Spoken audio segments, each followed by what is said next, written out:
Small talk can be annoying, and sometimes it even feels like a test. However, there are situations where we have no choice but to chat and have random conversations with strangers. What makes it so challenging is the fact that we can't rely on a script. We have to simply go with what's happening in the moment. But there are ways to make it a little more enjoyable, rather than something scary. The key is to be interested.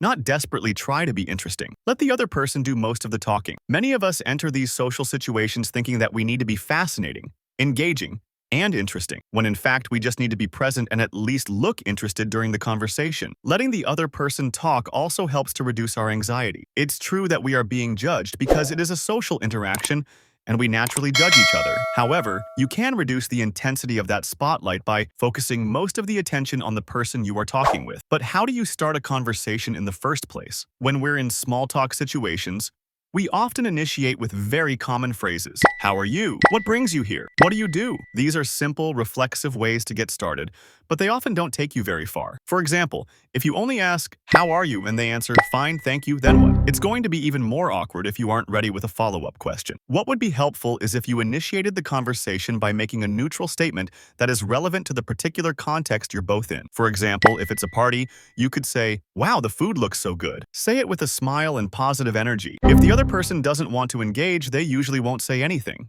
However, if the other person is open to connecting with you, they might also comment about the food. And that would be your cue to introduce yourself and get to know them a little better. You should also give yourself permission to pause. You know how it is, right? Sometimes the other person mentions something, and our first instinct is to jump in and react super fast. We might think that being quick to respond makes us look cool and helps the conversation flow better. But honestly, being good at something is more about giving the right response.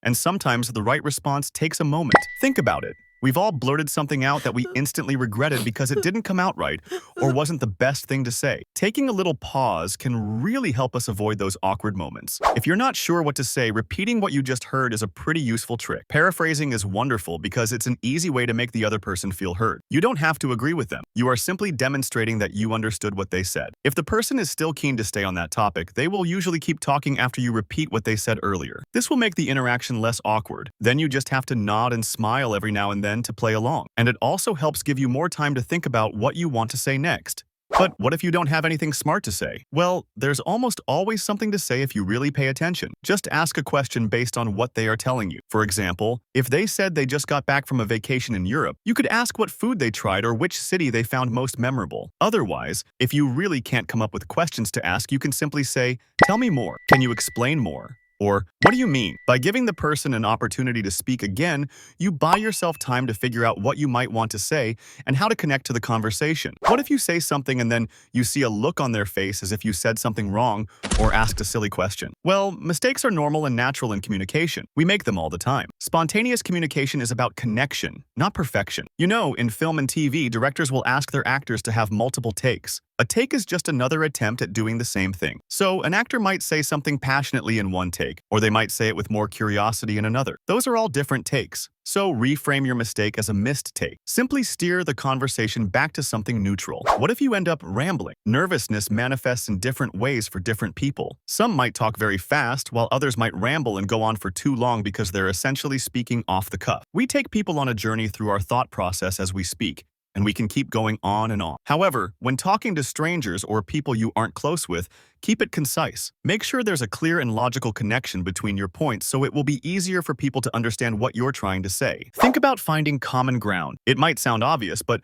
looking for things you both have in common can make chatting way easier. Are you at a conference? Maybe you can talk about one of the speakers. Waiting in line? You could comment on how long it's taking, in a lighthearted way, of course. Shared experiences, even small ones, can be great starting points. Don't be afraid to ask open-ended questions. Instead of questions that can be answered with a simple yes or no, try asking questions that encourage the other person to share a bit more. For example, instead of, did you enjoy the presentation? You could ask, what did you think was the most interesting part of the presentation? This gives them more to work with and keeps the conversation flowing. Remember, body language matters. Even if you're saying all the right things, your body language can tell a different story. Try to make eye contact, but don't stare. Have a relaxed posture, and maybe even a little smile. This shows the other person you're engaged and approachable. It's okay if the conversation doesn't last forever. Small talk is often just that, small. Don't feel like you need to have a deep, meaningful discussion with every single person you meet. Sometimes a few minutes of pleasant chatting is all that's needed, and that's perfectly fine. On the other hand, how do you graciously end small talk without making it awkward? Many of us rely on biological excuses.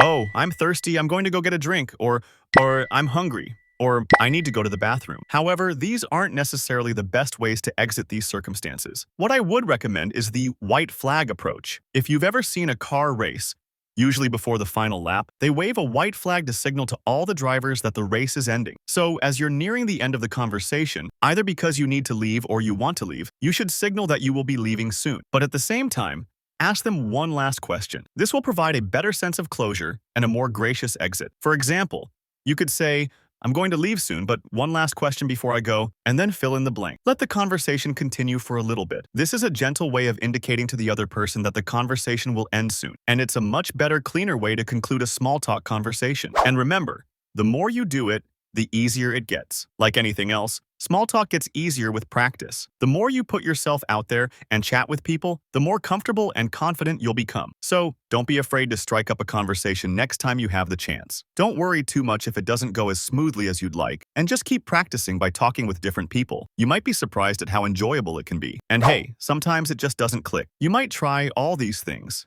and for whatever reason, the conversation just feels a bit awkward or doesn't go anywhere. That's totally normal too. Not everyone you meet will become your new best friend, and that's okay. Just politely end the conversation when it feels natural and move on. Don't beat yourself up about it. If you want to be even more productive, click on the next video here.